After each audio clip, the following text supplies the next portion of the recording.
What's up you guys, it's your Casual Clone, and today we're going to be taking a look at the Marvel Legends 60th Anniversary Spider-Man and Spinneret 2-pack in the first Marvel Legends plastic-free packaging.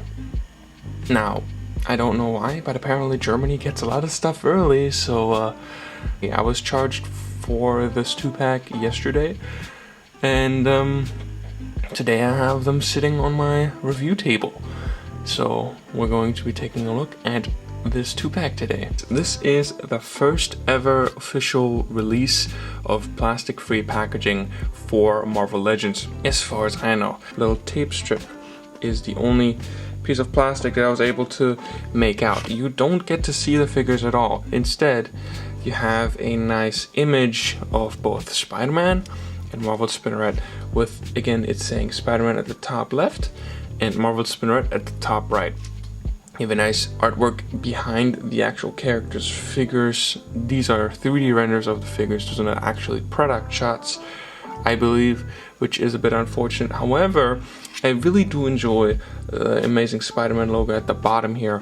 Renew your vows. I really enjoy the artwork. It looks really nice, really clean. I do enjoy that. With the top, you have a really nice logo of Spider-Man, 60 amazing years. And you have a nice Spidey logo right there. On the right side of the box, you have, it's a bit hard to do in a light box, you have it saying Marvel Legends at the top with a image of both Spider-Man and Spinneret at the bottom here. Then for the left side of the packaging, you have the artwork that is behind the 3D renders on the front. For the back, you have it saying Marvel Legends at the top left here. You have, again, it's saying Spider-Man and Marvel Spinneret right there, top right. You have the accessories right there. You have some legalese at the bottom here. There's not much else going on. At the bottom you have the barcode and some more legalese, plus you have a extra artwork of Spider-Man's face, which I actually did not notice before. That concludes the box, so let's take him out of the box. So the seal has been broken. Get that flap and open this up. More cardboard, and that's already it. Here we have the 2-pack out of the box, and as you guys can see, there is no plastic aside from the figures and accessories themselves. Now, this is definitely unique and different. It's a bit odd to see it this way, but this is how it comes. So we have 2 bags next to the character, or in front of the characters. Let's take those out. Rip apart the sandwich bag. So here we have the first accessories. We're not gonna show these right now. We're gonna get to that in a second. The accessories on Spinneret's side here, which seems to be a longer bag for some reason. I'm not sure why, but I guess one convenient thing is you can rip them apart really easily. And there are her accessories. Put those off to the side as well. And then of course we have the figures themselves, which seem to be encased in this cardboard. So we have this flap and remove, and then we should be able to, we'll have to rip it apart a bit more. And we have Spider-Man, of course. And then here is Spinneret.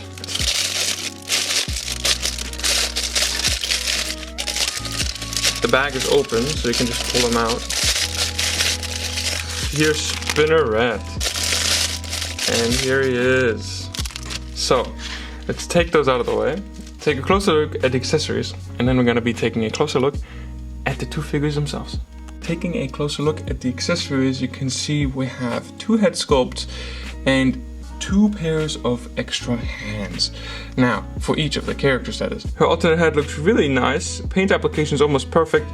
There's a slight amount of paint on her left cheek here, which is not that big of a deal because it's a white paint, not super noticeable. And I believe with some acetone I can easily get rid of that. But other than that, it is a really nicely painted head sculpt. Really don't have any gripes about it. Hair, it still doesn't have a wash. I really wish they could give it a wash, especially at a price point of 70 bucks. They could go out of their way and give it a bit of a wash. Really nice long hair flowing down on the sides here. as well as on the back. Some really nice detailing, I must say. Other than that, that is her head sculpt and it looks really good. Now Peter's head sculpt also looks really well done. Paint application is on point. I do believe it's also the same sculpt as a previous Peter Parker head we've gotten. Now his right eye looks a bit off. I feel like it missed the eye socket just a little bit.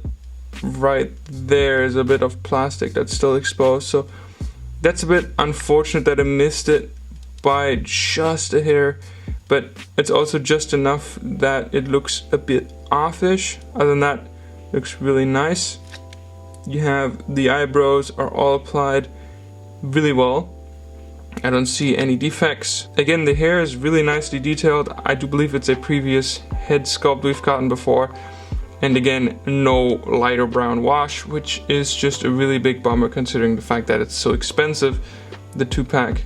And the right hand, we got them both, so that's really nice to see. And then we get a whipping hand for the right hand, while the left one's already on the figure when you get her out of the box.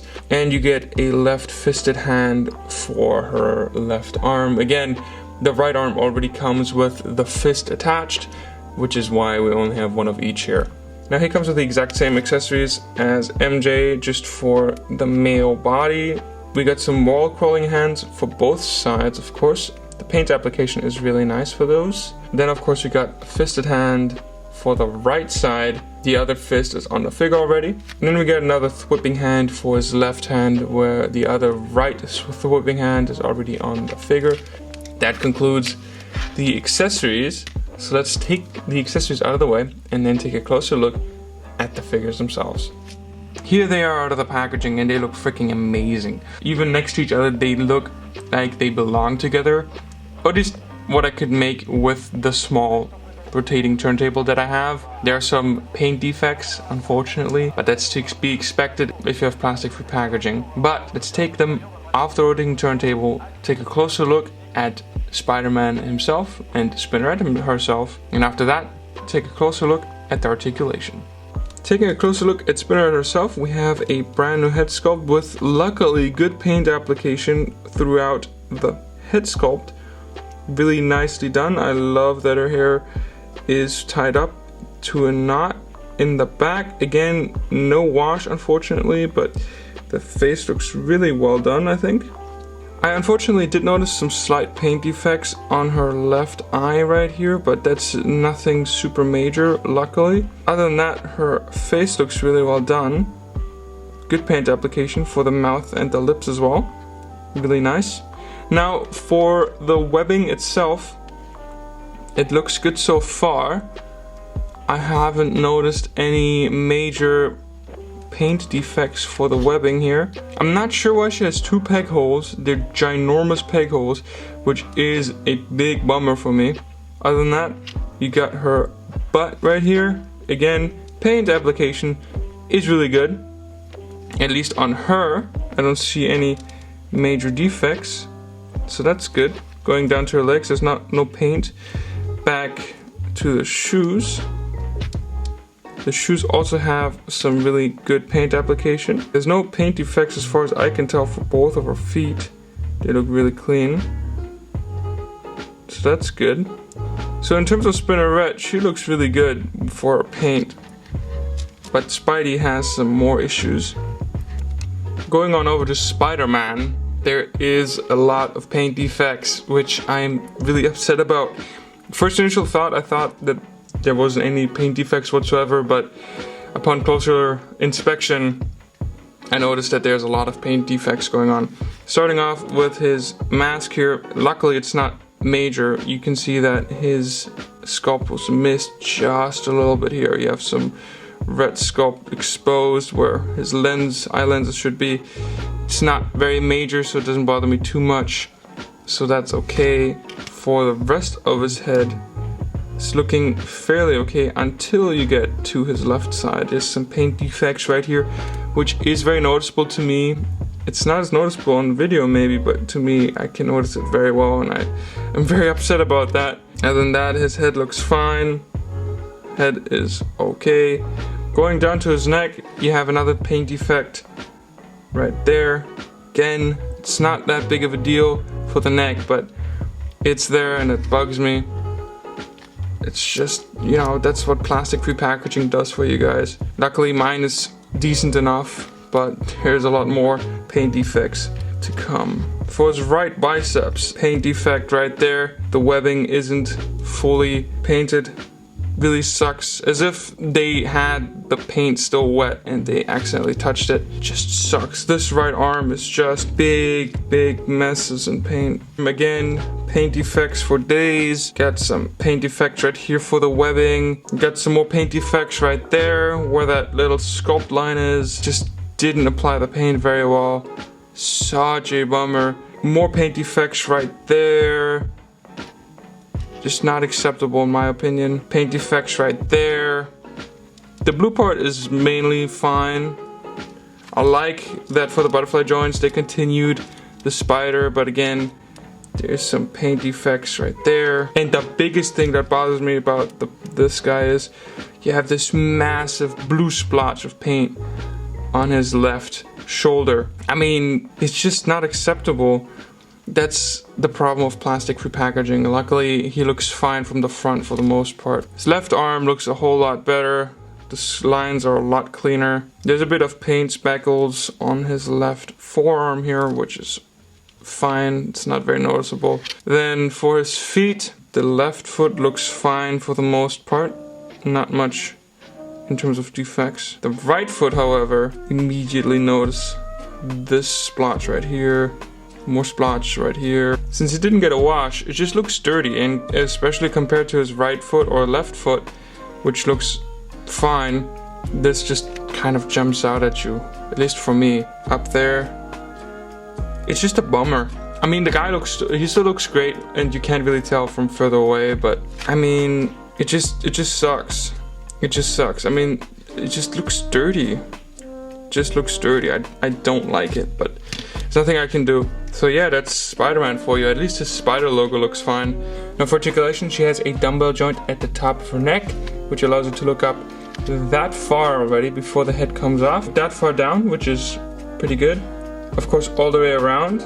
She has some nice tilt since she's on a dumbbell joint. Her arms go up that far, slightly past 90, which is acceptable, I think. All the way around.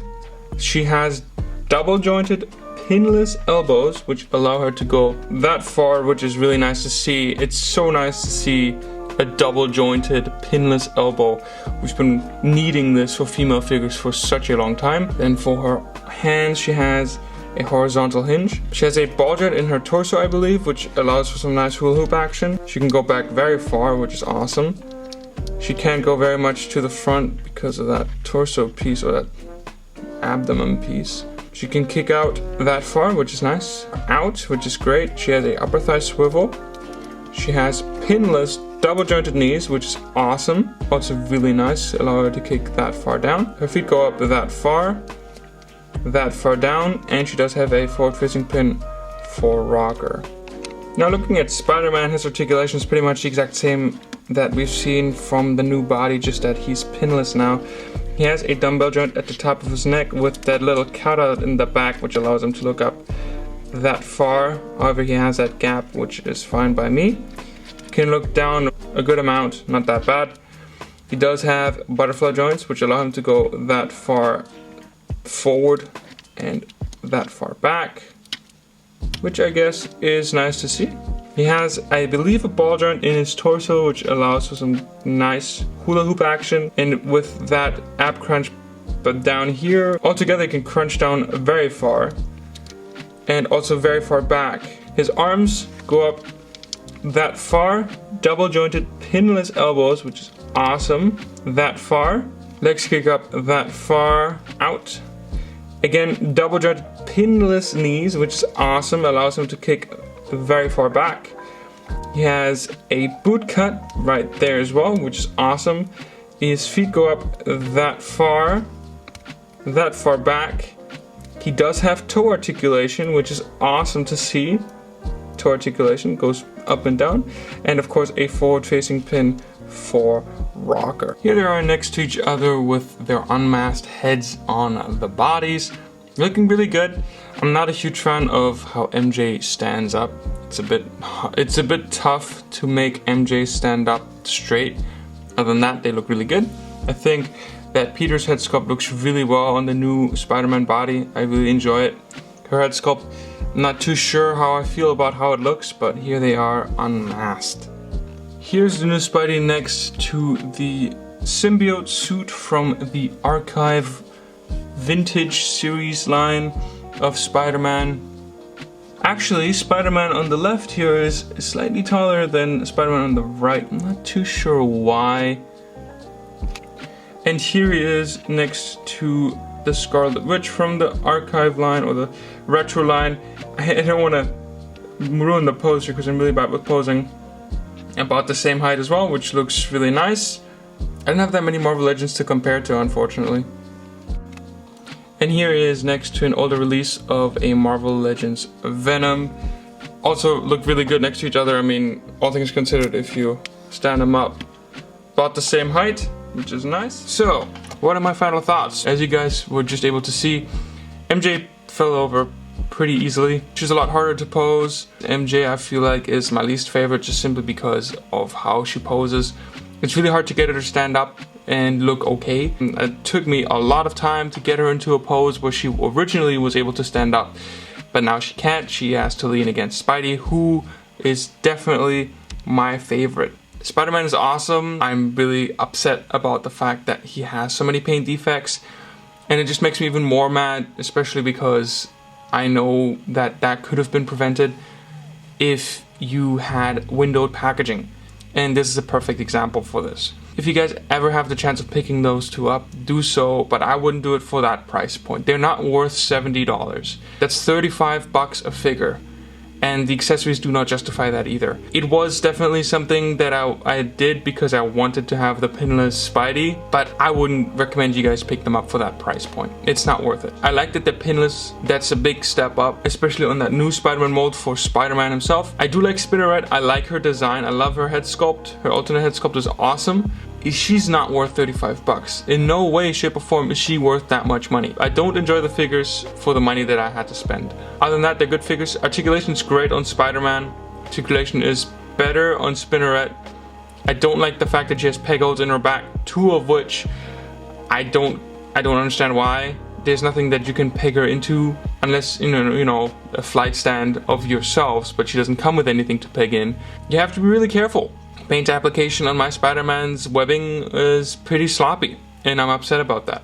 Overall, it's a decent 2-pack, but it's not worth $70. And yeah, that was my review of the Marvel Legends Renew Your Vows 2-pack. Hope you guys enjoyed this review. If you guys did, please leave a like, comment down below what you thought about this review, and click that bell icon to never miss out on any of my future reviews, because there's a lot of figures still to review. I will see you guys in my next review. Until then, auf Wiedersehen. Bye bye!